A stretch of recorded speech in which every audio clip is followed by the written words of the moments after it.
Okay, hi. I don't normally come up right away, but we do have a very special guests, Teresa and Peter. Teresa Stork and Peter. Peter, what's your last name? Laces. Yes. So they are here. Shoelaces. There you go. They are here today for us as our musical guests, and so I hope that you enjoy. They've been with us before, and we've always enjoyed their music, so we invited them back, and so it's a special treat for us today. So without any further ado, we're going to go ahead and let them start.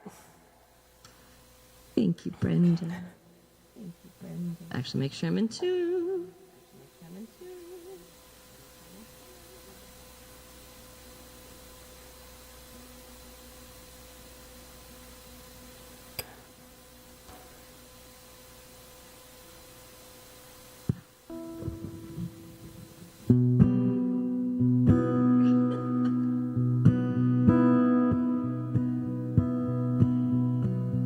It's so wonderful to be here.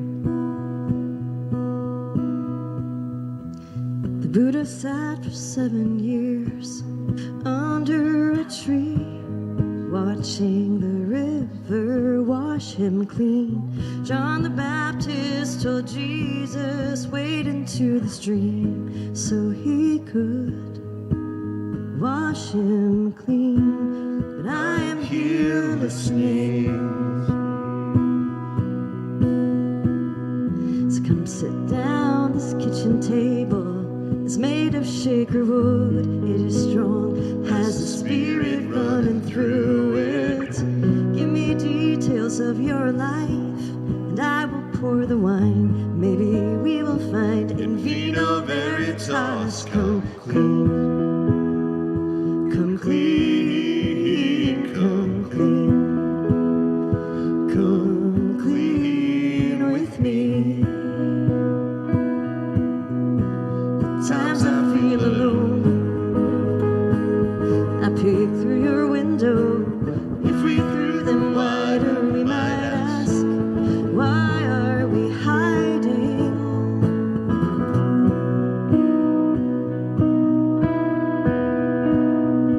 The Buddha had a wife and child. He lived a life of luxury.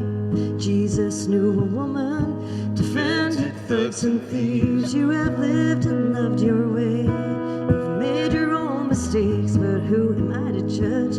I've lived the same way. Come clean, come clean, come clean, come clean with me.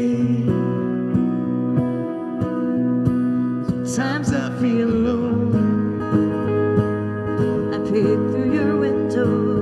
If we threw them wider, we might ask, why are we fighting?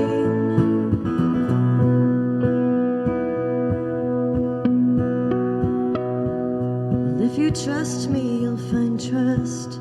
Love me, you'll find love. I'll tear down my defenses. It doesn't matter if we're friends, enemies, lovers, or countries.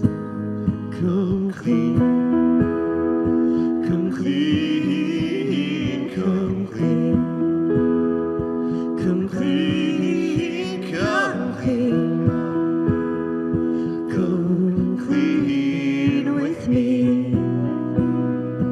Come clean with me.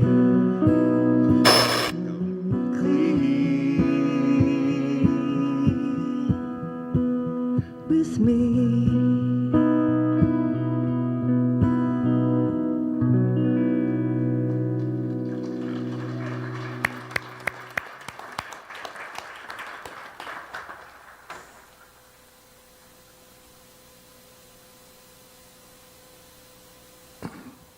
Yep.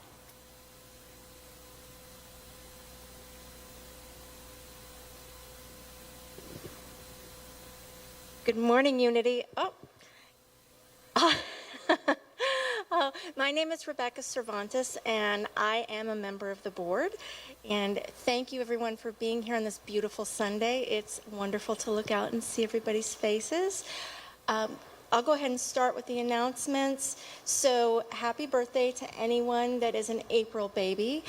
Unfortunately, we won't be singing today. The band is not here with us, but just know that we love all of you. And April 13th is the drumming circle after the service. And now, okay, so World Day of Prayer this year, September 8th through the 12th. You can now register, and Airbnb spots are still open, starting at $170 for the entire week. If you have any questions or you would like to register, talk to Brenda or Valerie. And Unity's egg hunt is coming up Sunday, April the 20th. Meet inside the cafe. Everyone needs to bring a basket, and it will be outdoors, weather permitting. So, and then movie night is Wednesday, April 17th.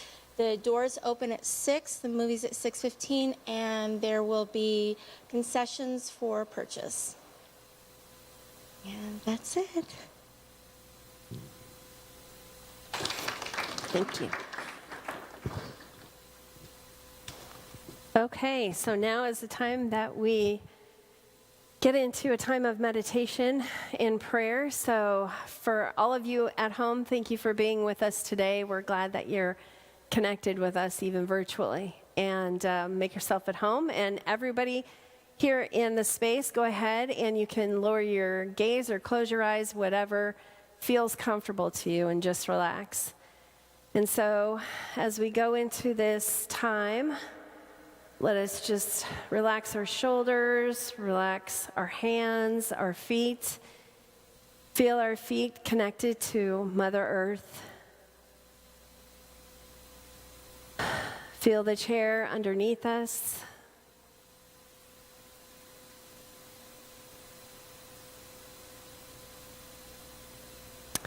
Feel being supported.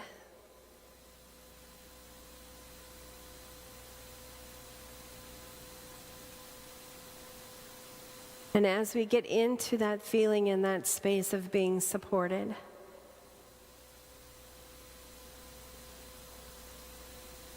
we know that Mother Earth is always there for us. We can feel her under our feet. We can see it in the blooming of the trees, of yet again another season of spring.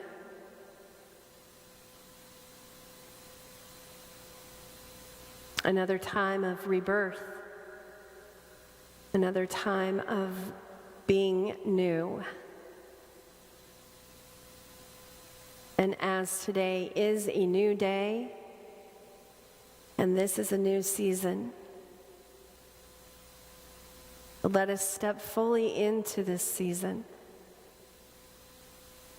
And so imagine yourself now in a big, vast meadow, green, with maybe a few daisies around, or sunflowers, or whatever it is that you feel called to imagine. And as you step into that field with the blue sky above and the clouds that are so fluffy and bright, feeling that energy of the sun on your skin and the warmth, feeling the cool grass of the meadow against your hands as you're walking towards the middle.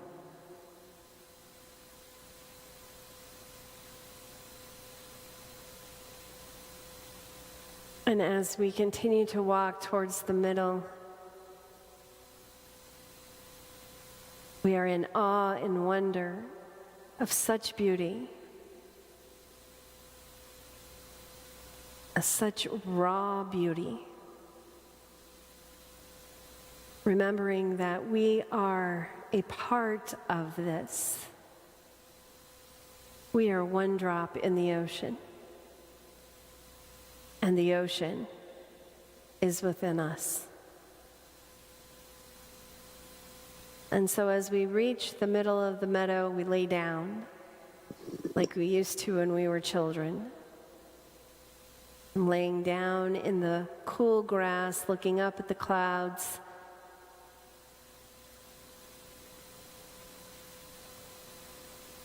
Seeing different images in those clouds. There's a bunny. There's a dog.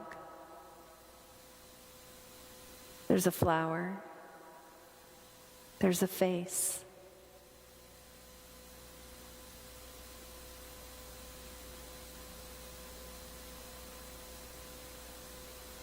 Reminding us of that innocence that we had as a child, where all our cares were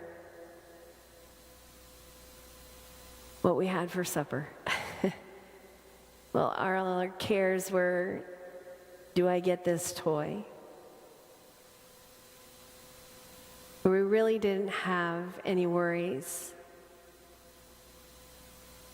And if we did, we were able as children to push through those worries and see in those clouds the beautiful nature that is above us. And so now as we lay there, let us just be in the silence, being in this center of peace.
And as that peace has enveloped you,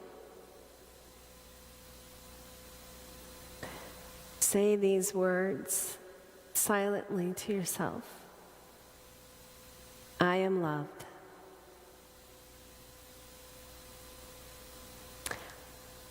I am worthy.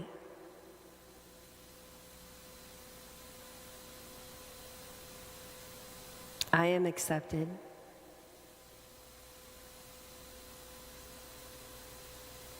I am beautiful. I am unique.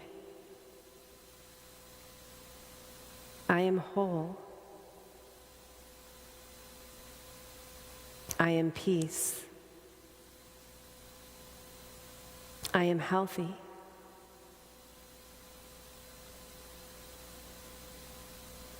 I am. For this is the truth that we know. This is the truth that we continue to remind ourselves each and every day.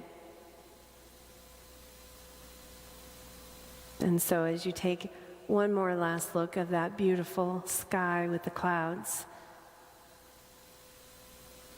we all end our time in the meadow as we get up and start walking out thanking the meadow for its time, thanking the earth for its time, thanking the clouds and the sky for the gift that it has given us today.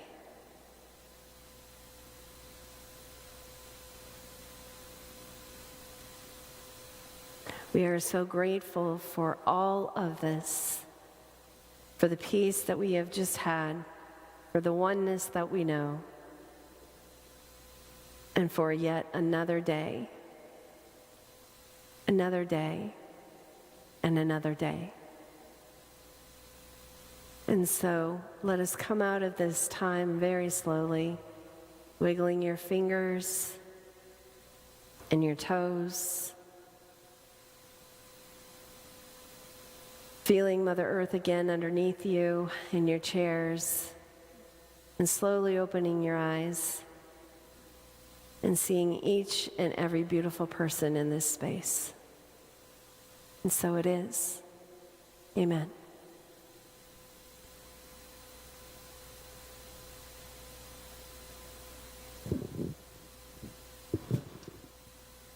Test. Okay, it is on. Good morning, Unity. I hope everybody is prepared to enjoy this beautiful April day, the beginning of a very beautiful week. And keeping with understanding our truth, this is taken from Dr. Paul Leon Masters' book, Mystical Insights, Knowing the Unknown. And this is taken from pages 109 to 112, but it's not that long. When God creates a human being, God has seemingly individualized into a form. And this form, or more specifically, a thought form within the mind of God, can seem to fall away from oneness with the God mind. It sometimes have formed what is believed to be an individual, separate and apart from its creator. But in truth, it has never left the mind of God in which it was created and resides. The moment separateness takes over the consciousness of the human thought form in the mind of God, it is the moment that separateness, the false personal ego identity, takes over the form. Then separateness and duality rule the mind. Duality breeds contrast, heat and cold, pleasure and pain, war and peace, wellness and sickness, love or loneliness. What eventually follows is the human and earth dimension of consciousness, where the ultimate one life and God reality is substituted with an illusion of living a human and earth dimensional life.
sad.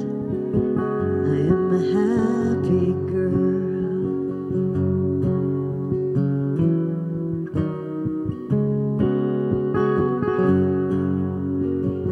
I have an open heart. I have an open heart.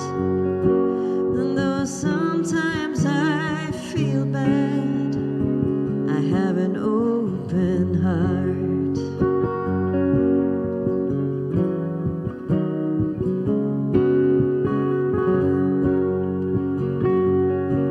And I love this world, even when it hurts.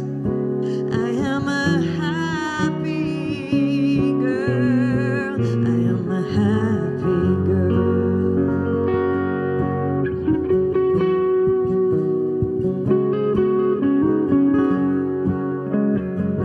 I have a peaceful soul. I have a peaceful soul. And though sometimes I get mad, I have a peaceful soul. I have a quiet mind. I have a quiet mind. And though sometimes I react, I have a quiet mind.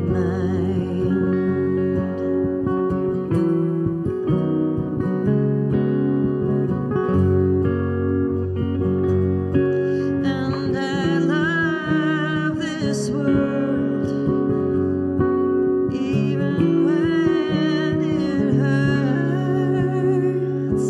I am a happy girl. I am a happy girl.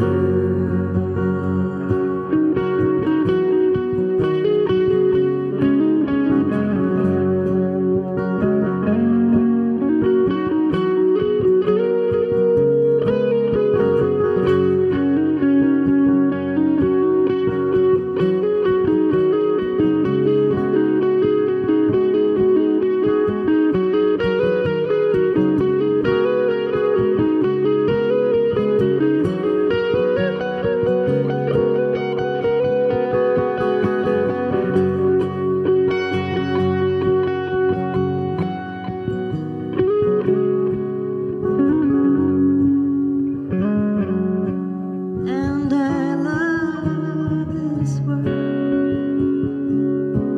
even when it hurts. I am a happy girl. I am a happy girl. I am a happy girl. Though sometimes I get sad, I am a happy girl.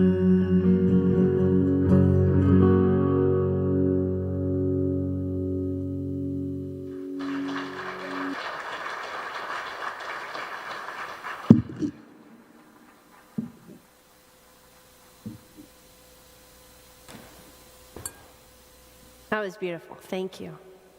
So blessed to have you guys. And I'm just going to move this because nobody's sitting here. And I'm going to have to move today. So I heard last Sunday when I was away, somebody told a joke. Yeah, they told on themselves too. You guys thought I wouldn't know. It was a good one, though. I heard it was a good one. And I thought it was one I could use today, but I can't. So, so I won't. Who is here for the first time? Oh, thanks for being here. Yay. It's a great Sunday to be here. And so what we do is we tell jokes right away. And I had to look, Ray, I got done with your list, so I'm all done with Ray's list. So then everybody's been sending me so many that I cannot keep up with them. So I'm going to, if you send me one, I'm going to have a notebook, and I'm going to write it down, so that way I'll know. So But what is the scariest tree in the forest? Bamboo. Come on, that's a good one. Okay. I found wooden shoes in my toilet. It was clogged. That's a good one. Come on. I like that one. Okay. 2 guys walked into a bar. The third guy ducked. Get it? Walked into the bar. Okay. Forget it. Moving on. Moving on. All right. So today we're going to go ahead and continue our series about Unity authors. And this is Reverend Ellen Depenport. She's the Vice President of Publishing and Content. And she's written 2 books, and I think you know both of, well, you might know, I know you know the one, the 5 Principles, and that's the class that we're doing for new members right now, in fact. And then the other one is called Hell in the Hallway, Light at the Door. And that is a book about transitions in your life. And it's a really good book. I like the way Reverend Ellen writes because she's very down to earth. And it uses language that we all can understand. She doesn't get heady. She's a very intelligent person, and I'll tell you why. I give you a little bit of her background. She was a journalist turned minister, a Unity minister, who is now combining both areas of expertise as vice president of publishing and content.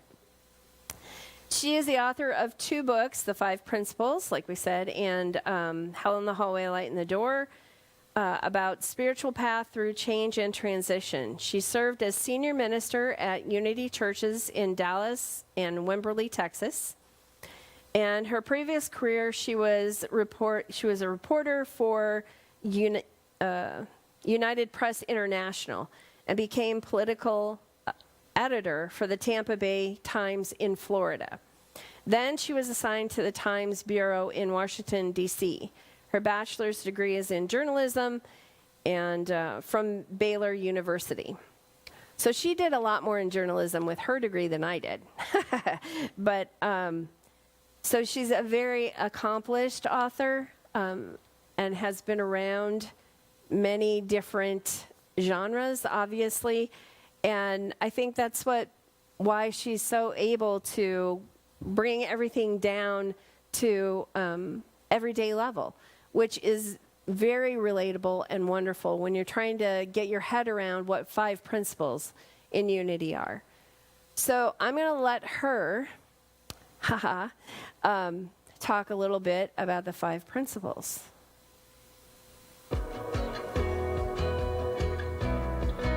I'm Reverend Ellen Depenport. I'd like to tell you today a little bit about Unity teachings. Even some old-timers have trouble explaining what we believe and teach. This is a simple introduction. Unity teachings can be expressed through 5 fundamental principles. These are not ideas Unity invented. They're woven through all the world's faith traditions. We know the co-founders of Unity, Charles and Myrtle Fillmore, read widely about other religions, and they pulled together the threads that ran through all of them. Hence the name, Unity. It was their great-granddaughter, Connie Fillmore, who consolidated the teachings into 5 brief statements when she was leading Unity a century after its founding. These 5 principles are spiritual laws. That means they're always in effect and they work for everyone. But they are deceptively simple, and don't call them basic. You could spend a lifetime trying to understand and apply these 5 principles every day. The first is that God is all there is, present everywhere. It's all God. That sounds happy and positive until you start to think about everything happening on the planet. War, crime, terrorism, loss, and grief. How could God be in all of that? It's a question theologians have wrestled with for a few thousand years now. In Unity, we teach that God's presence is within us and around each of us in any circumstance. If we look closely, we will see evidence of divine love and compassion everywhere. The second principle may be even more challenging. It is that all human beings are divine in their essence. The same spirit that was in Jesus is in each one of us. That's what he was trying to tell us when he said we could do everything he could do and more. It's not always easy to see the divine in other people when their behavior is shocking, but who could look at a newborn child and believe it was on earth for anything but love? Sometimes humans do lose their way, but our spiritual nature allows us to learn and grow through a lifetime. Those first two principles are about the nature of God and humanity. The other three are about what we do with this information. If God is all there is, and we're a part of that divine presence, then how does that show up in our lives? The third principle is that our thoughts have creative power. The Buddha said, all that we are is the result of what we have thought. Charles and Myrtle Fillmore used the power of thought to heal themselves of lifelong ailments. The power of thought extends beyond healing to everything: prosperity, relationships, our sense of worthiness, our expectations for life. So we watch our thoughts. We're careful to stay positive. Now, that doesn't mean we squelch our feelings or become afraid that a single negative thought will ruin our lives. It's just a way to keep aligning ourselves with the spiritual law that says we get what we expect. We reap what we sow. What goes around comes around. In Unity, we say, thoughts held in mind produce after their kind. The fourth principle is simply prayer and meditation. That's the time we spend each day remembering who we truly are, that we are divine beings immersed in the presence of God, and that divine presence is in every situation in our lives. Some people pray by speaking to God. Others align with the force field of love and intelligence that is the universe. Either way, prayer comes from a consciousness of our oneness with all things. Fifth, then, is what we do on a daily basis. The fifth principle says knowing these spiritual principles is not enough. We must live the truth we know, put it into practice. It's important to notice that taking action this way comes last. We don't leap into action until we have invoked the first four principles. Do I believe God is in this situation? Can I see the divine in all the people involved? What thoughts am I holding that might be manifesting in this reality? Have I prayed about it? Then we come to principle 5, to live the truth we know. None of us live from our spiritual nature all the time, but the potential is there. Principle 5 simply says we keep trying, we keep practicing. So to recap these 5 principles, God is all there is, humans are divine, our thoughts have creative power, prayer aligns us with a presence greater than ourselves, and we live this truth by taking inspired action as we are guided. Nearly everything you'll hear or read in Unity comes under the umbrella of the 5 principles. There's a short way to remember them called the 5-finger method. God is, I am. I think, I pray, I live. You can learn more about these principles on unity.org and also find a book and other publications about them. Look for links in the description below. I hope these 5 principles help guide you on your spiritual journey. Blessings to you. And so those are the 5 principles that we here at Unity believe in, and it really kind of takes everything we believe in and just condenses it. And as I was thinking about this talk, because there really isn't anything else on Ellen. She's still alive, and she works down at Unity Village in Lee Summit, Missouri. But that is pretty much it in a nutshell. And so I was like, what else am I going to talk about? Well, we're talking about the 5 principles. And then it dawned on me, How many times do we do number 5? Live the truth that we know. How many times do we even try to do that?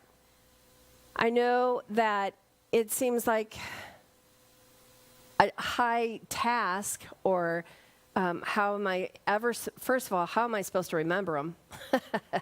And if you go on any kind of Unity website, they're all different. So like even what she talked about now, you saw how simple they were. These, the way they're stated right now on the slide, that's from her book. And so they've evolved. That's from Unity headquarters, and I like how that is simple.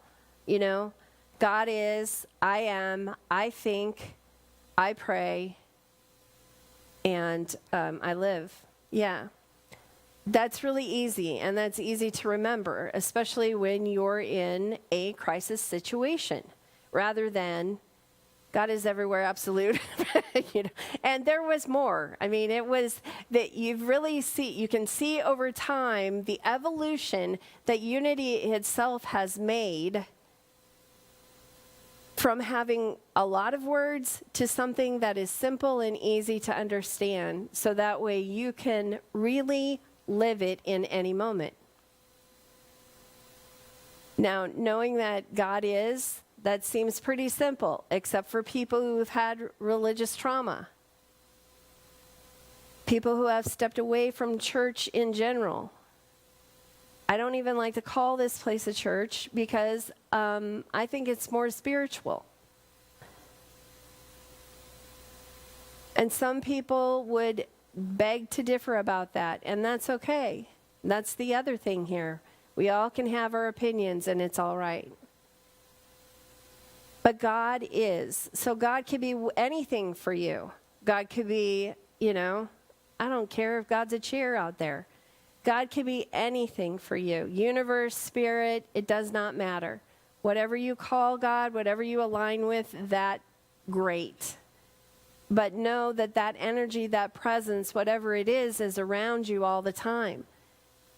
And for Unity, it's in you. So then we go to humans are divine. I am. That's another big step for a lot of people new to Unity. Wait a minute, what do you mean I'm divine? I'm being told that I'm not. Only God's divine. Well, if God is all around us, and if we in Unity believe that God is in us, then doesn't it make sense that we're an expression of that and we're divine? So these principles, like she said, are not easy. So it's to take baby steps, take little baby steps, knowing that this might not all come in one big whoop, yep, I got it. Oh, I heard about him on Sunday morning and I got it. I'm all good now. I'm going to go live my best life. See you guys on the other side. It is a process. So if I'm divine, what does that mean? That I have to walk around wearing white all the time, saying, I am holy, follow me? No. Wow, that's pretty good for me being sick. Anyway, no. And this kind of clicks into what Spirit loves to mess with me, and it's been messing with me. And so this talk today, I had it slated for divine order. And I'm like, something doesn't feel right. We need to switch. And so I switched it up to Reverend Ellen. And so I'm getting ready today, and it kept coming through my head. And I've had a couple of incidences where, and I've heard also some people say, I'm only human, I'm only human, I'm human, I'm human, I'm human, which is true, we are. And that's part of us that we need to accept, that we need to live with, that we need to be with, that we need to be okay, and stop making human a bad word or an excuse.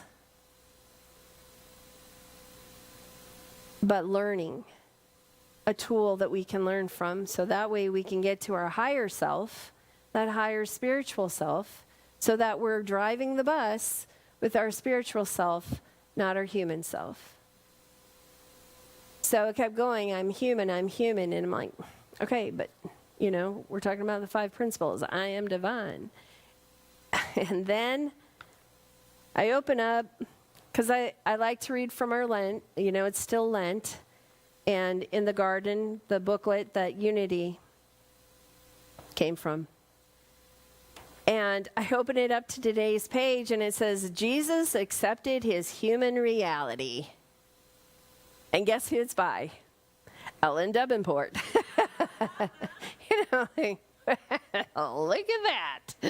I didn't even know, and howdy-ho. So I'll read more about that. But it is true that we are human and we are divine. And can we be the same at the same time? Yes. Yes. So does that mean that we live these principles all the time? That we get it right? That we're perfect? That everything flows our way because we're doing everything and we're super positive and everything's great? No. No. It means we accept that human reality that we have, so that way we can learn and grow and move forward to that spiritual side of us that says, I love you, and we are, and I am. So the third principle is human beings, I think. Your thoughts create your reality. Your thoughts create your reality. A lot of people, when we go out to Mystic Fest and to Pride, I'm very, very surprised at how many people I run through the 5 principles really quick, and I get to your thoughts create your reality. And they're like, yeah. Wait a minute, what?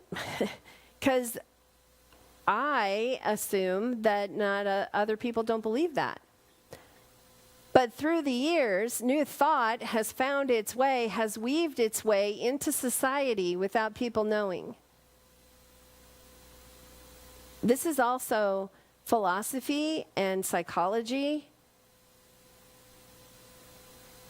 And now people understand that your thoughts create your reality. If you say you're going to have a bad day, you're going to have a bad day. And if you believe that you're going to have a fight with that person and you're gearing up what to say and how to react and what to do, that's going to happen. Your thoughts create your reality. If you believe that you're going to have a great day, you're going to have a great day. And I'm going to pause on this because I'm going to tell you, Val, my child, has been looking for a job. And, Val is a little, hesitant to believe all this because they're very heady and very logical. Everything's got to make sense. And some of this just does not make sense, even though in their tiny little life, I've been teaching this stuff to them for a while now. Well, Val got a job. Yes, yay. And do you know what Val said? Val said, Mom, I manifested that job. Yes, you did, darling. Yes, you did. So it does work. But you know why it worked for Val? Because they created their own reality with thoughts. Because they never stopped trying to get into that business. They kept up. They didn't, oh, I'm never going to do this. I mean, they did that, trust me. It's been a long road for Val to finally get around the idea that your thoughts create your reality. And it can go both ways. The universe doesn't care. So it's up to us to care how we think and how we feel, and therefore the behaviors and the actions that come forth. And it does not mean that you're supposed to be happy and joyous and, positive all the time. Please don't. I don't want to be around you if you are. I can't handle that. Because why? We're human. And just like Jesus, we need to accept our human reality. So our thoughts create our reality. Prayer and meditation is important. I don't know if she mentioned prayer, but she said I prayed.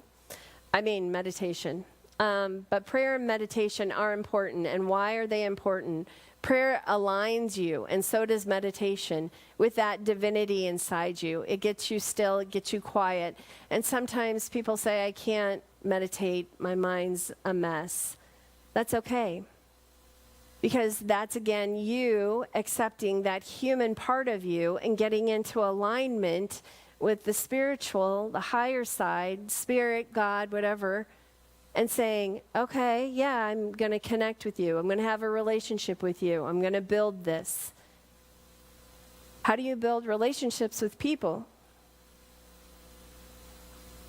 That's how you need to build a relationship with your higher self. And prayer affirms that. It aligns your thoughts so that you can have that reality. So a prayer, I am, I love, I'm worthy, I am peace. Those are prayers. And they help align your thoughts so you can create that reality. And the last one is that we live it. That we live it. And again, we are human, and it is okay to be that. And sometimes you're not going to be able to go, oh, God is everywhere. And it's okay that you just did that to my car. Or, my thoughts create reality. There are just days when you're not going to. And you're going to say in your head, and I know if you already haven't, Reverend Brenda, no. You're full of it and some spicy words. And that's okay. Because this is a learning opportunity. This is what we're here for. We're here to learn. We're not here to be perfect. We're not here just to come on Sunday morning and go, look at me, I'm perfect. I've got all the 5 principles. And guess what? I'm holy. No. We come in, we go, man, I'm a mess. How about you? And can you remind me what I'm supposed to remember? Can you give me a hug?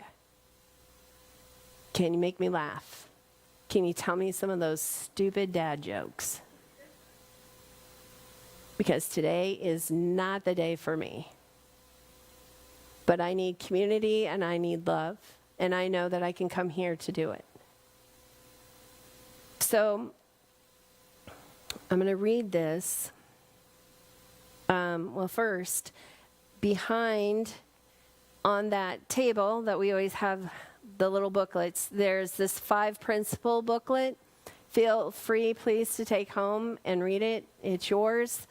I'm sure Ellen's in here. But it just breaks it down, and it has little stories about people's experiences with the 5 principles. So please make sure to grab one.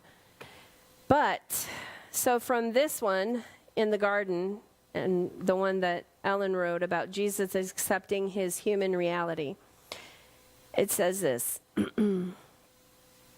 It's easy to believe that finding our true life's purpose is joyful, that suddenly life becomes easier and we only expect good.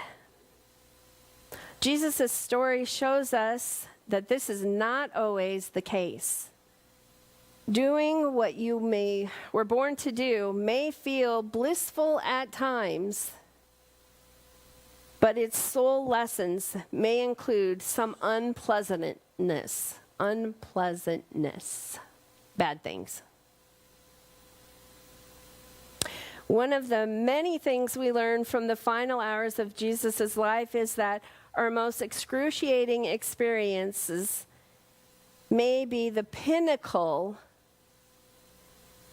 of what we came into this life to experience.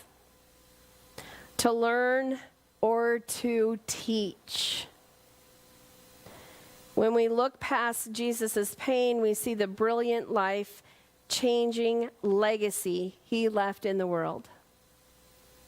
Jesus showed us the divine potential in ourselves.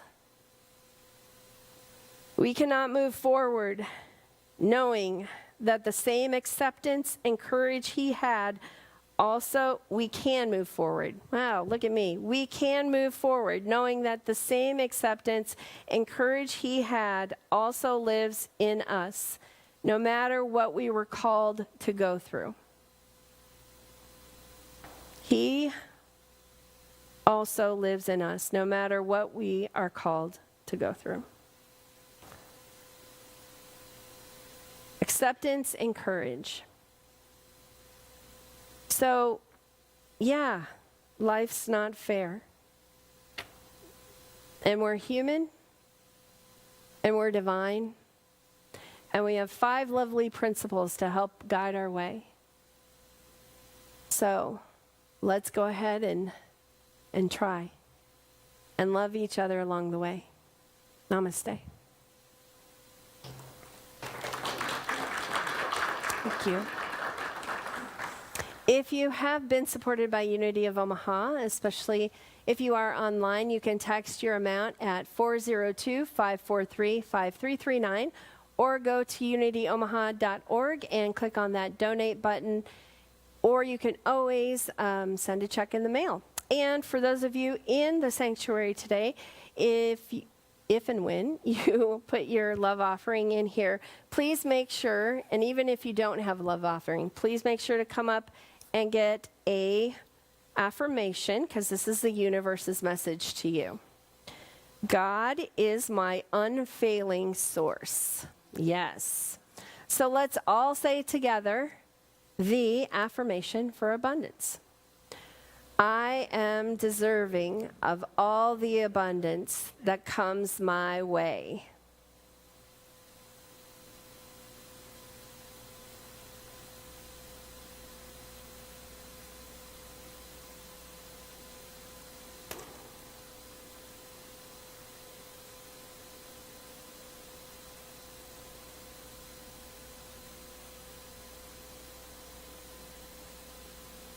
You just really made me want to tell a story. So you talk about, like, you did that to my car. It was really funny. So I have gone through 2 cars that died at 240,000 miles. First one was because I was a touring artist and drove it to the ground and then got hit while I was moving from Boston to Colorado. Second time was, well, my husband's car here, his car was starting to die. He was like, I need a new car. And I'm like, but mine's like 240,000 miles. Mine's older. Within a week, probably, or a couple of weeks, I got T-boned. Like, had to get a new car. Like, sometimes that is what you wanted. Oh, and I need to tune at the same time. I should have been tuning.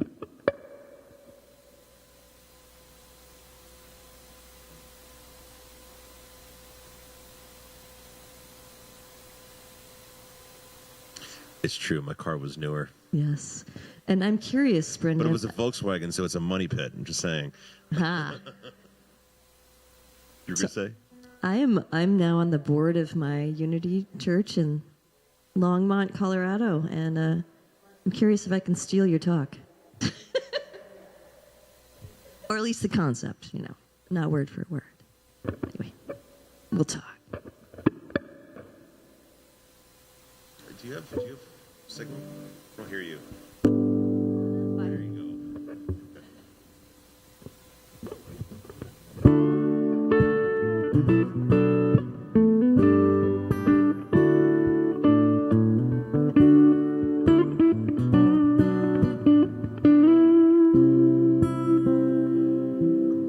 I'm grateful to the mountains for reminding me I'm small, but showing me the way to hold my head up tall. I'm humble before nature,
Oh, look at that.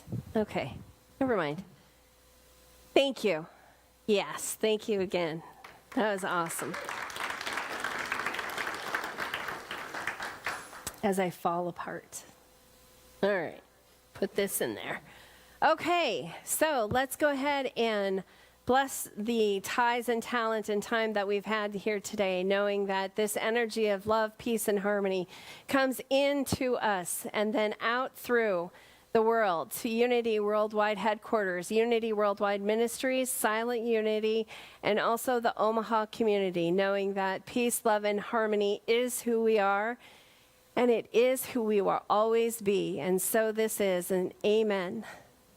All right. After service, please make sure to see Merritt in the Peace Chapel. He is your prayer chaplain if you do need to be held in prayer. And other than that, I think that's it. And so join me in the universal greeting of peace. And I still have not learned the whatchamacallits, but if you know them, please do them. All right. I offer you peace. I offer you love. I offer you friendship. I see your beauty. I hear your needs. I feel your feelings. My wisdom flows from the higher source. I salute that source in you. Let us work together for unity and love. And so it is, and go live the 5 principles.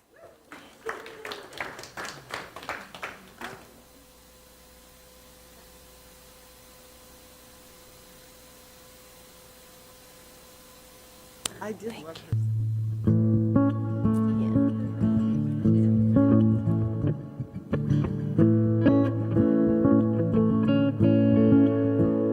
So I've lived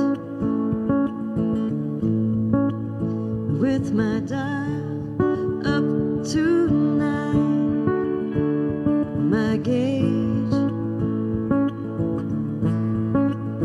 well up past the red line, my hand against my fist, hand against my fist, my hand.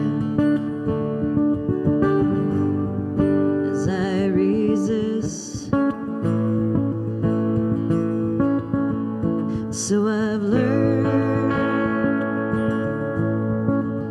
that I can lie all the time, but once I've earned it, they would still believe the next time I hand against my fist, hand against my fist, my hand.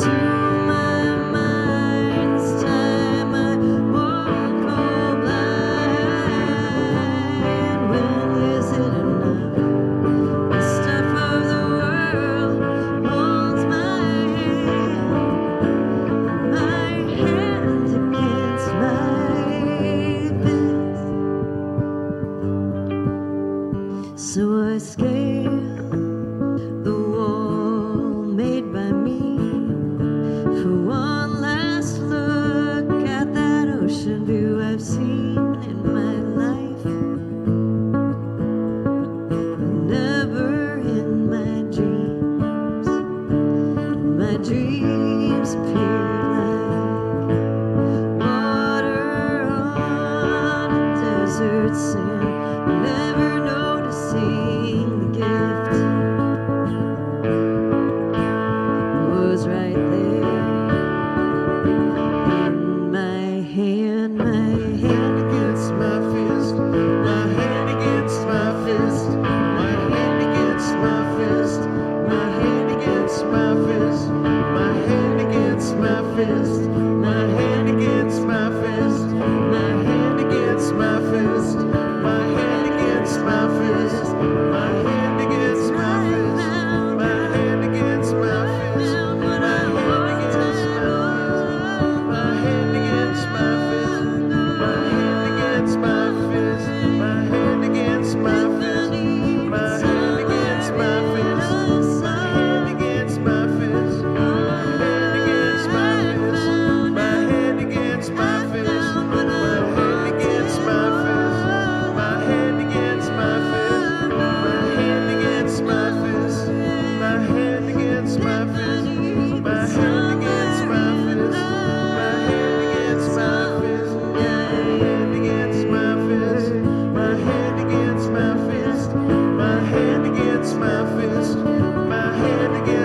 fist.